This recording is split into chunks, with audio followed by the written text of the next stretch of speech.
President Garanzini and members of the Board of Trustees, Dean Andres, devoted Jesuits, esteemed educators, proud parents, and graduates of the class of 2014. Oprah was busy. Sorry about that. No, but seriously, I know your parents are sitting around here thinking like, who the hell is this guy? He graduated like 5 years ago. I paid $40,000 to come here today, and he looks like my pizza delivery boy. But this is for real. We're doing this now, so just bear with me. Today, you and I are going to talk about comfort, or actually, the incredible value of discomfort. Naturally, I will begin with a story about laser tag. In 1995, I was treated to 2 hours of unlimited play at Extreme Laser Tag in Indianapolis, Indiana.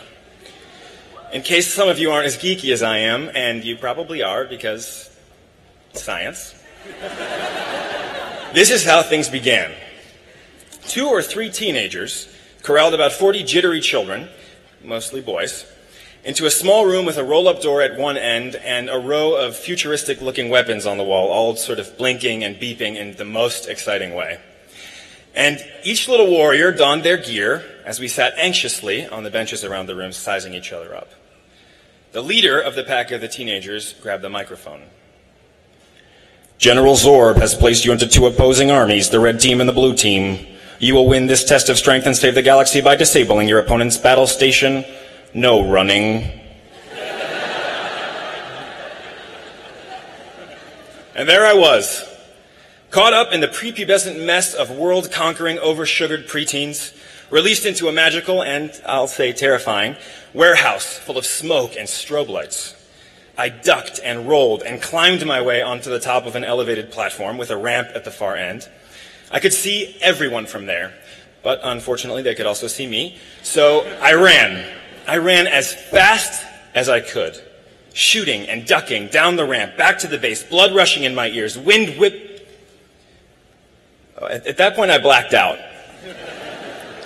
When I came to, my face was numb.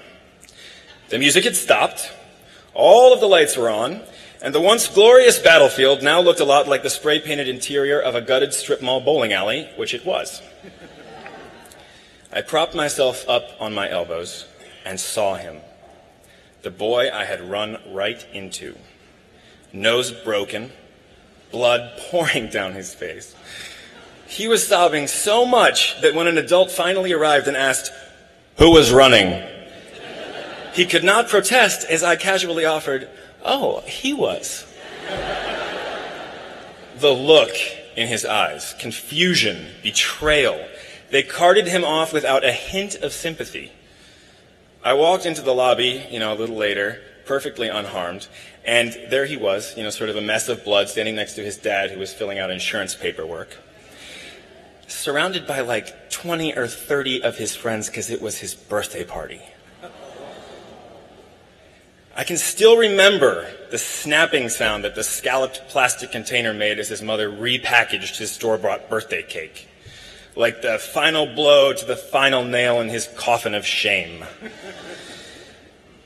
I was so scared that I would be found out for my lie that after a few minutes I ducked into the bathroom and took a deep breath, and there he was, sitting on the counter next to me, dabbing his nose.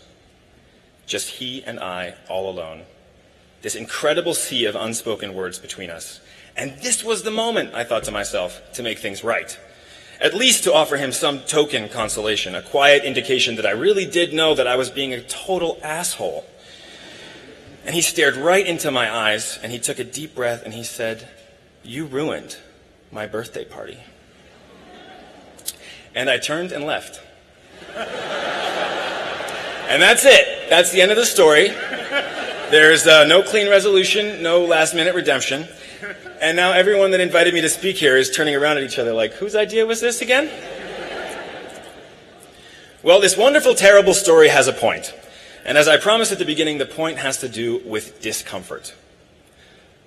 Allow me to preach for just a minute. One of the most dangerous assumptions we make, and I say we, you and I, young people, One of the most dangerous assumptions we make is that comfort is good, or at least that it's morally neutral.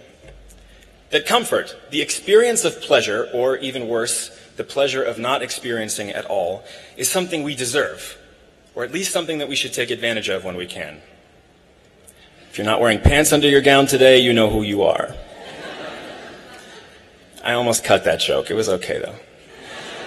Of course, the choice I made after blindsiding that boy at laser tag, my lie, was a moral choice. It was a choice between right and wrong, but I was only 8. And at a more visceral level, it was the choice between the possibility of comfort, a chance that I just might get away with it, or the absolute certainty of discomfort, responsibility, humiliation, punishment. I chose comfort. And though I was never punished, in fact, I think this is the first my parents have ever heard of this story. Sorry. This choice and the way it made me feel remain 2 of the most vivid memories that I have from my childhood. I'm 27 years old now, just a little bit older than you are, actually probably younger than some of you. I run a simple organization that seeks to change the way people think about water. In places without reliable water access, Dig Deep empowers communities to design projects themselves that measurably improve human rights standards like access to education or gender equity or rule of law.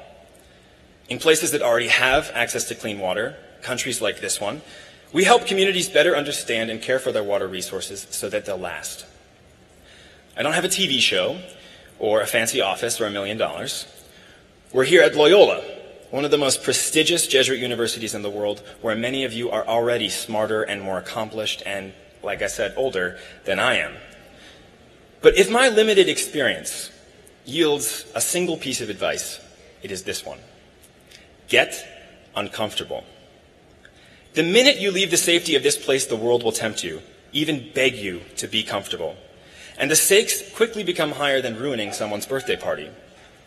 Your comfortable political choices can disenfranchise whole communities. Your comfortable choices as a consumer will determine how foods are harvested, how workers are paid, and whether children halfway around the world spend their day in front of a chalkboard or in front of a sewing machine. The choice to bury yourself in your phone, a choice we're all familiar with, because you can't for a second stand to confront the boredom or the petty frustrations that fill your new adult days, the comfort you seek in a digital world that is orderly and predictable will define the quality of your personal relationships. The choices you make during your new careers will have an even bigger impact. Try to plan a water project in Afghanistan from the comfort of your office in New York or Los Angeles, and it will fail within a year. Try to build a business or cure a disease without late nights and long trips and hard conversations that are incredibly uncomfortable, and you'll never be great. So the world offers us comfort. But what if we refuse that gift? What if we choose discomfort?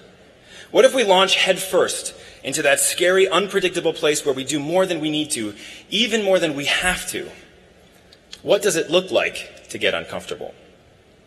Well, there are a few people right here in this room we can ask. Emily Tuckman. Are you here, Emily? Raise your hand or something. Wiggle. Yeah, right in the back. Looking good.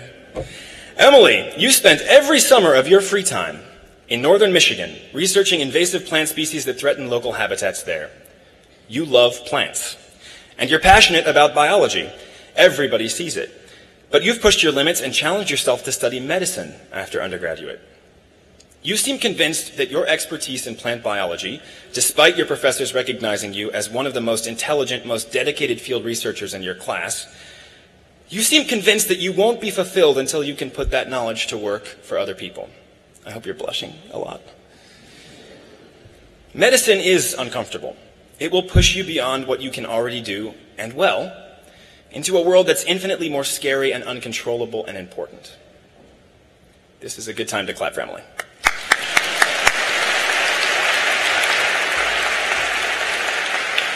Daniel Sarah.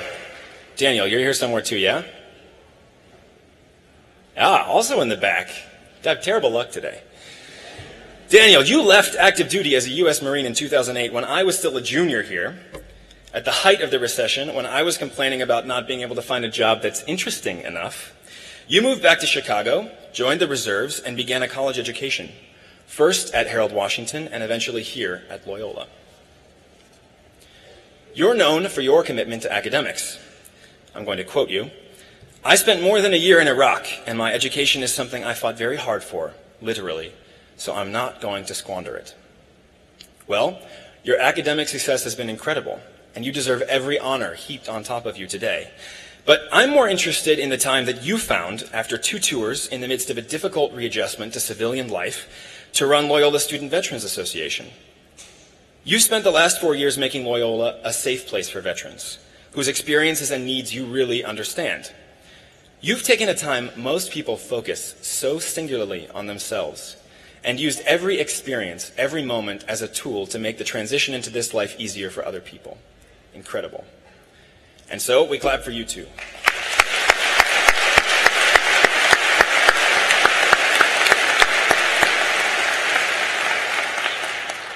Edgar Ramiro Perez. Edgar, where are you? Ah, down in front. All on the left, though, nobody on the right. Edgar, I waded through pages of information about you, most of them from Father Steve Mitten, who's around here somewhere. And of course, I was impressed by your academic achievements. High honors, a graduate in the new IES, a rigorous curriculum of biology, chemistry, earth sciences, physics, math, GIS, economics, philosophy, political science, sociology. I am told that you are working in Dr. Tom Hong's exotoxicology lab on an independent research project that documents the chronic mixture effect of cadmium and zinc in reproduction and growth of Daphnia magna. Props.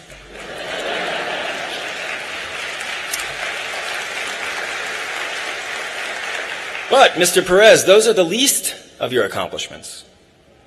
Your parents were both refugees who fled to Belize as young adults from Guatemala and El Salvador, neither knowing any English. Growing up, you worked summers and weekends as a fisherman to make enough money to attend high school and put yourself through junior college. During the week, you studied by candlelight on your father's small wooden fishing boat and slept there to make sure it wasn't stolen. When you graduated from St. John's Junior College in 2009, you became the lab tech. Then suddenly, as the oldest son, you became the primary breadwinner from your family of 14. When your father died of hepatitis. I'm so sorry. But you took on this new role with incredible courage. You took your family to church. You helped your younger siblings with their homework. You continued to manage the lab. In fact, you were so dedicated at the lab that I'm told you were called in when teachers were sick to substitute teach for them. Edgar, you are a remarkable scientist. But what makes you truly great and worthy of an honors degree from a Loyola institution is your commitment to others. I'm getting a little verklempt, Edgar. You chose an academic career without neglecting the people who counted on you. And somehow you still found the time to visit juvenile prisons in Belize, to organize shoreline cleanup projects, and outings to the zoo for underprivileged youth. You found the time to lead service trips and to volunteer at LUREC. To think of what you've accomplished in the last 5 years since we were both handed our very first degrees is incredibly humbling for me and should be for all of us. Edgar, thank you.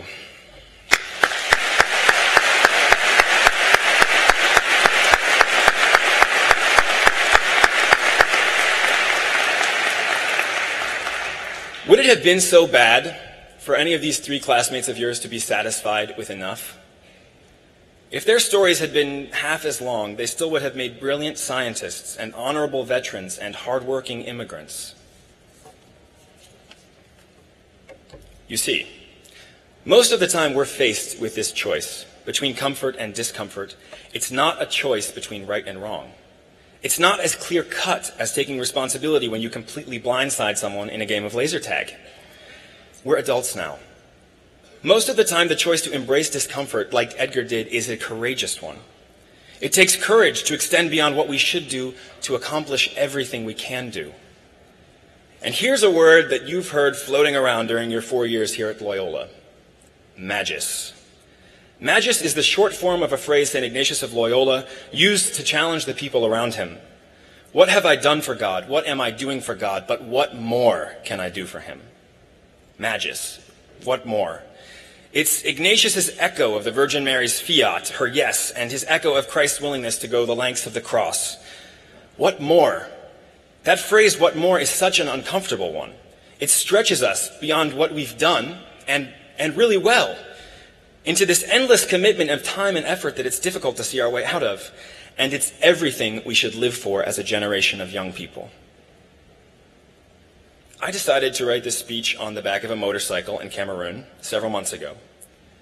I had packed everything I needed for 2 weeks in the field, in a village without electricity and running water. I had my, malaria pills and my bed net and my soap and my clothes. And of course the airline lost my bag. And it was 100 degrees with 90% humidity, and I had one pair of khakis, one white shirt, and one pair of underwear, which I threw away a couple days later. For good reason.